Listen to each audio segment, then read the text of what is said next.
Hello students, मैं अचल वाजपेयी आपको फिजिक्स पढ़ाता हूँ। साई एकेडमी यूट्यूब परिवार में आपका स्वागत है। आज हम क्लास 10th के बहुत ही इंपॉर्टेंट फॉर्मूले के बारे में डिस्कस करेंगे। जिस चैप्टर के फॉर्मूलोज के बारे में हम आज डिस्कस करेंगे वो जो चैप्टर है वो रिफ्लेक्शन और रिफ्रैक्शन है। जरा उसके फॉर्मूलोज के बारे में हम बात करेंगे, ठीक है। चलिए आइए डिस्कस करते हैं, ठीक है। देखिए बेटा, ये जो आपका लाइट चैप्टर है क्लास 10th में, ये बेटा दो पार्ट में डिवाइडेड है। एक तो हमें रिफ्लेक्शन के बारे में जानकारी चाहिए होगी और रिफ्रैक्शन के बारे में हमें जानकारी चाहिए होगी, और हम केवल इस वीडियो में केवल फॉर्मूलेज के बारे में बात करेंगे, ठीक है। तो बेटा जो रिफ्लेक्शन चैप्टर में जो फॉर्मूलेज हैं आपके, उसमें से जो सबसे पहला फॉर्मूला है वो एफ फोकल लेंथ, वो हमेशा रेडियस ऑफ कर्वेचर का हाफ होता है, ठीक है। F is equal to R upon 2। तो जो दूसरा फॉर्मूला है वो है मिरर फॉर्मूला, जिसको हम 1 upon F is equal to 1 by V plus 1 by U. And दूसरा फॉर्मूला है वो मैग्निफिकेशन का फॉर्मूला, जिसका जो फॉर्मूला है वो है m is equal to I upon O is equal to कितना, माइनस वी अपॉन यू। बेटा थोड़ा सा आपको एक चीज ध्यान में रखनी है, बहुत सारी बुक्स में ये जो I अपॉन ओ है इसको HI अपॉन HO लिखते हैं, height of image upon height of object. तो बेटा थोड़ा सा इसे ध्यान में रखिएगा, I upon O is equal to minus V upon U. अब बात आती है सर इनके साइंस क्या होंगे, ठीक है, क्योंकि विदाउट साइन आप न्यूमेरिकल्स को हैंडल कर ही नहीं पाएंगे, ठीक है। अच्छा, कौन कौन से साइन की फोकल लेंथ का साइन क्या होता है, नेगेटिव होता है, पॉजिटिव होता है, हम इन सभी के साइंस के बारे में वीडियो के लास्ट में बात करेंगे, जरा लगे रहिएगा। अब हम कुछ फॉर्मूला की बात कर रहे हैं रिफ्रैक्शन के। इतने फॉर्मूलों से आपका रिफ्लेक्शन चैप्टर्स के न्यूमेरिकल हो जाएंगे, ठीक है। जरा हम अब रिफ्रैक्शन के केसेस के बारे में बात करेंगे। बट इसमें पहला केस ये आपको ध्यान में रखना है, जब कभी भी light ray rarer medium to denser medium में जाएगी, जब कभी भी light ray rarer medium to denser medium में जाएगी तो ये क्या होगा, तो ये लाइट रे नॉर्मल की तरफ बेंट हो जाएगी, ठीक है। अगर कभी भी light ray denser medium to rarer medium में जाएगी तो ये लाइट रे अवे फ्रॉम नॉर्मल हो जाएगी। जरा इसको हम एग्जांपल से समझते हैं, जरा देखिएगा कैसे। देखिएगा, अगर कभी भी light ray rarer medium to denser medium, rarer medium to denser medium, क्या कहने का मतलब है, ये लाइट रे ऐसे, इसको बोलते हैं इंसिडेंट रे, और इस पॉइंट को बोलते हैं पॉइंट ऑफ इंसिडेंस। इस पॉइंट पे आप क्या ड्रॉ करोगे, नॉर्मल, जिसको बोलते हैं नॉर्मल। नॉर्मल हमेशा सरफेस से परपेंडिकुलर, ओके।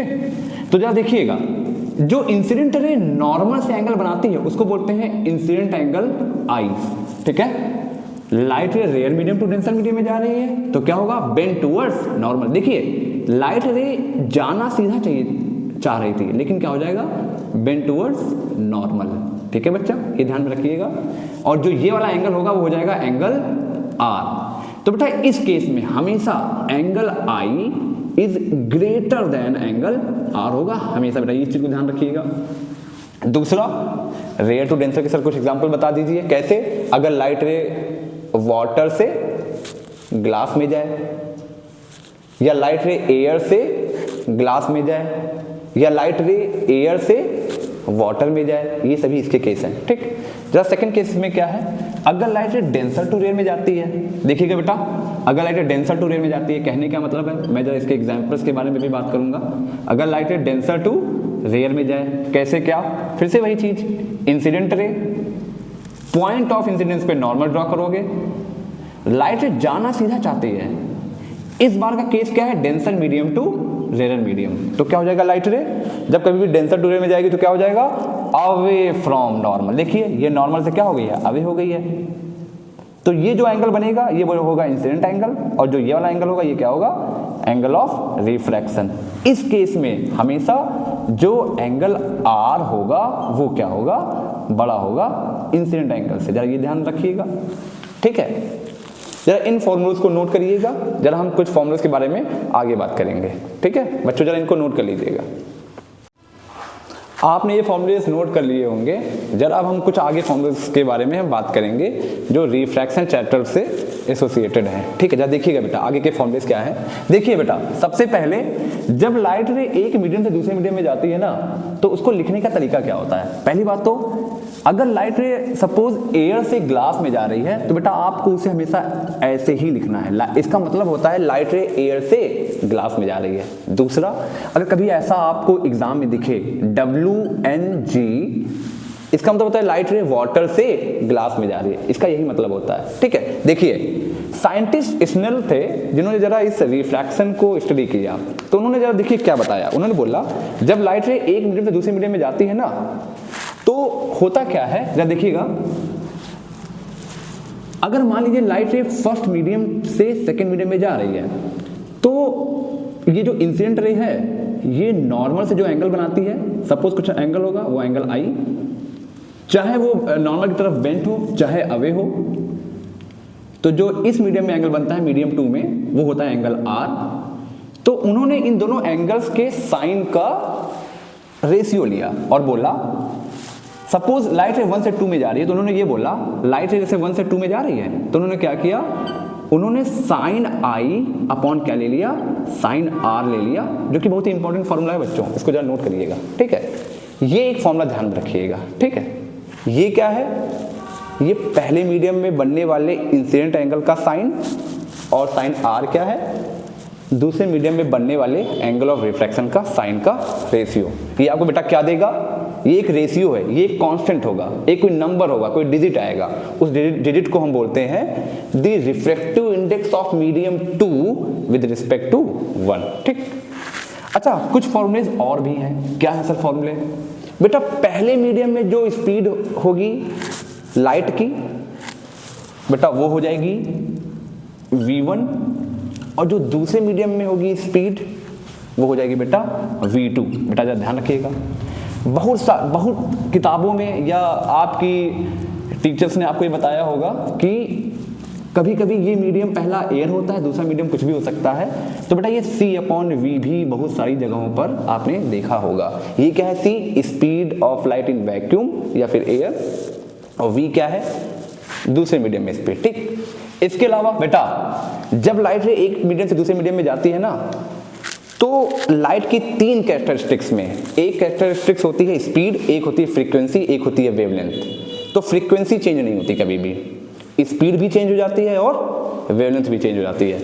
तो देखो ये तो आपने स्पीड का चेंज दिखा दिया है, अब वेवलेंथ का भी चेंज हम देख लेंगे। क्या, λ1 अपॉन क्या, λ2। बेटा λ1 क्या है, पहले मीडियम में वेवलेंथ, और λ2 क्या है, दूसरे मीडियम में वेवलेंथ। ठीक, इसके आगे क्या है बेटा, आगे आपको बेटा कौन सा फॉर्मूला ध्यान में रखना है, जो दूसरा फॉर्मूला है आपका वो आ जाता है। इनको लिखने के तरीके क्या क्या है, 1 and 2 को बेटा आप ये लिख सकते हो 1/2n1। ठीक है बच्चों, दूसरा इस 1 and 2 को ये भी लिखा जा सकता है, क्या, n2/n1। ठीक है, ये ऐसा लिखा जा सकता है।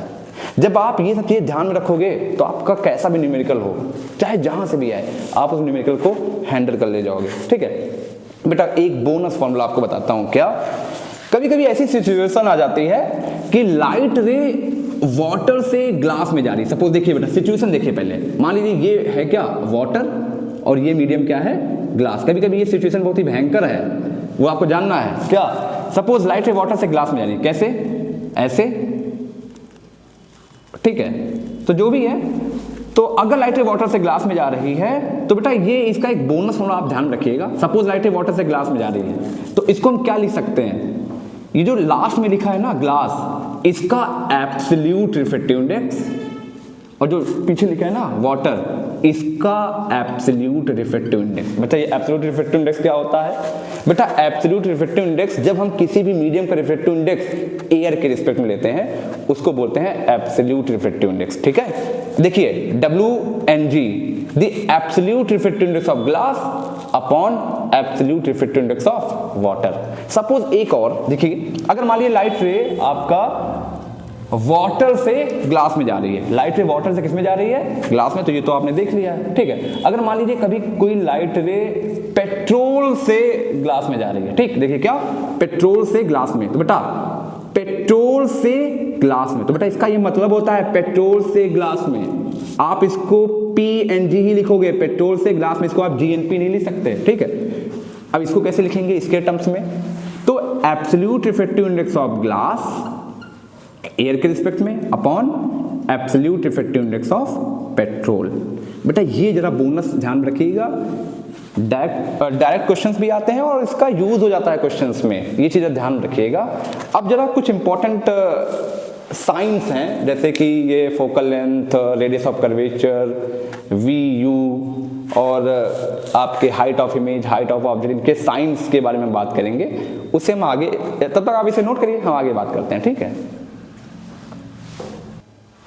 चलिए जरा बच्चों, अब हम जरा थोड़ा सा मिरर और लेंस के साइन कन्वेंशन के बारे में बात करेंगे। ये साइन कन्वेंशन क्या होता है, कैसे आप जानोगे U, V, F, I, O इनके साइन कब पॉजिटिव लेने हैं, कब नेगेटिव।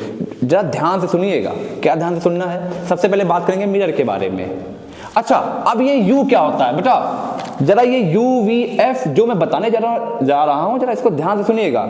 सबसे पहली बात जरा देखो, ये कौन सा मिरर है, ये कॉनकेव मिरर है। कॉनकेव मिरर का जो U होगा ना, U होता है distance from pole to object, जो कि निगेटिव एक्स एक्सिस में है। तो जरा देखिएगा, इसका केस मैं यहां लिख रहा हूं, U के लिए बेटा क्या होगी, निगेटिव होगी ऑलवेज। कब, distance from pole to object, object की डिस्टेंस पोल से। V क्या होता है, distance from pole to image. ये अच्छा देखो, इसके भी दो केस हैं। अगर इमेज रियल बनती है तो क्या होगी, निगेटिव होगी। अगर इमेज क्या बन रही है, रियल है तो क्या, निगेटिव। और अगर इमेज वर्चुअल बन रही है तो बेटा क्या होगा, पॉजिटिव। अच्छा आपको पता होगा पॉजिटिव इमेज कब बनती है, जब ऑब्जेक्ट को हम इस मिरर के फोकस और पोल के बीच में रखते हैं, तब इमेज बनती है पॉजिटिव। इस केस में V की वैल्यू क्या होगी, पॉजिटिव।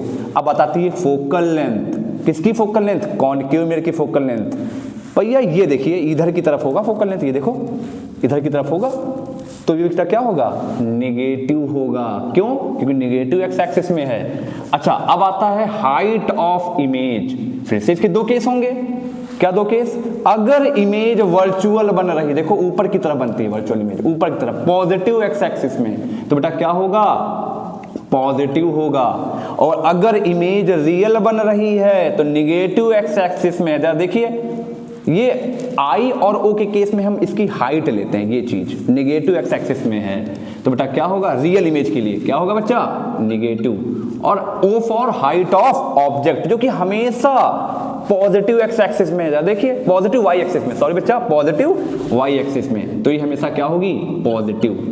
जरा ये ध्यान में रखिएगा, O हमेशा पॉजिटिव होगा, U हमेशा निगेटिव होगा, F हमेशा क्या होगा, निगेटिव होगा कॉनकेव मिरर के लिए। V और I को थोड़ा सा ध्यान देने की जरूरत है, जो मैंने बताया है, ठीक। अब जरा इसके बारे में बात करते हैं, कॉन्वेक्स मिरर के बारे में। U क्या होगा, U तो हमेशा निगेटिव, मैंने अभी बताया, क्योंकि distance from pole to object. अब आती है V की बात। अच्छा, कॉन्वेक्स मिरर के केस में हमेशा इमेज क्या बनती है, वर्चुअल ही बनती है हमेशा, तो हमेशा V, इसके दो केस नहीं होंगे, इसका केवल एक ही केस होगा, वो भी क्या होगा, पॉजिटिव, ठीक है, इक्वल लगा लीजिए यहाँ पे। अब बात आती है फोकल लेंथ के बारे में। इसकी फोकल लेंथ जरा देखो किस तरफ होगी, इधर की तरफ तो होगी, हमेशा क्या, पॉजिटिव। अच्छा अब बात आती है हाइट ऑफ इमेज। अच्छा, कॉन्वेक्स मिरर के केस में इमेज हमेशा वर्चुअल बनती है, इसलिए क्या होगा, हमेशा पॉजिटिव। और अब बात आती है O की बात, O हाइट ऑफ ऑब्जेक्ट, हमेशा पॉजिटिव। तो यहां पे तो सब कुछ पॉजिटिव है, केवल U नेगेटिव है, ठीक, ओके। इमेज हमेशा क्या होगी, वर्चुअल होगी, और ये सब चीजें ध्यान रखिएगा। अब बात करते हैं हम साइन कन्वेंशन लेंसेज के बारे में। अच्छा जरा देखो लेंस के बारे में, U distance from optical centre to object, U हमेशा बेटा क्या होगा, नेगेटिव। अब V के अगेन दो केस यहां पे बच्चा, अगर इमेज क्या बने, रियल बने, सॉरी अगर इमेज रियल बनती है तो हमेशा क्या होगा, रियल इमेज यहां पे पॉजिटिव, और अगर वर्चुअल इमेज बन रही है तो नेगेटिव, ठीक है। इसके बाद फोकल लेंथ हमेशा कॉन्वेक्स लेंस की हम पॉजिटिव मानते हैं। हाइट ऑफ इमेज, फिर से अगर वर्चुअल इमेज बन रही है तो पॉजिटिव, अगर रियल इमेज बन रही है तो